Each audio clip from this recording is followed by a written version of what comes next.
Australia তাদের 15 সদস্যের মহিলা ওয়ানডে বিশ্বকাপ দল ঘোষণা করেছে এবং সোফি মলিনাক্স এবং জর্জিয়া ওয়ার্ডহ্যামের প্রত্যাবর্তন সকলের দৃষ্টি আকর্ষণ করেছে।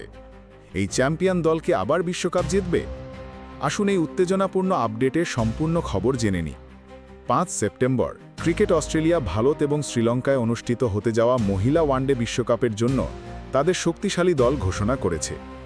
এবার স্পিনারদের প্রত্যাবর্তন দলকে আরও শক্তিশালী করে তুলেছে।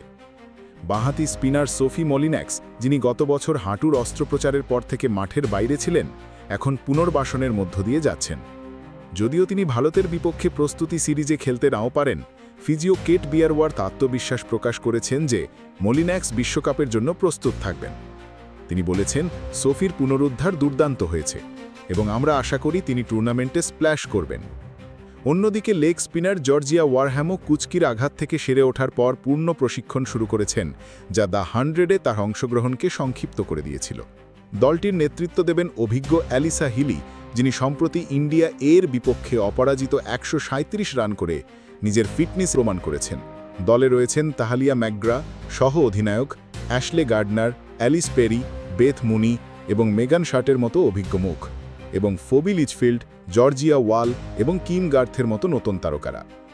15 সদস্যের এই দলটি অষ্টমবারের মতো চ্যাম্পিয়ন হওয়ার জন্য প্রস্তুত। টুর্নামেন্টটি 30 সেপ্টেম্বর শুরু হবে এবং অস্ট্রেলিয়ার প্রথম ম্যাচ 1 অক্টোবর নিউজিল্যান্ডের বিরুদ্ধে। এর আগে তারা 14 থেকে 20 সেপ্টেম্বর ভারতের বিরুদ্ধে 3টি ওয়ানডে ম্যাচের সিরিজ খেলবে। বন্ধুরা, ভারতীয় পিচে মলিনাক্স এবং ওয়ারহ্যামের স্পিন জুটি কতটা অসাধারণ দেখাবে? হিলির অধিনায়কত্বে অস্ট্রেলিয়া কি আবার বিশ্ব চ্যাম্পিয়ন হবে? কমেন্ট বক্সে আপনার মতামত জানান।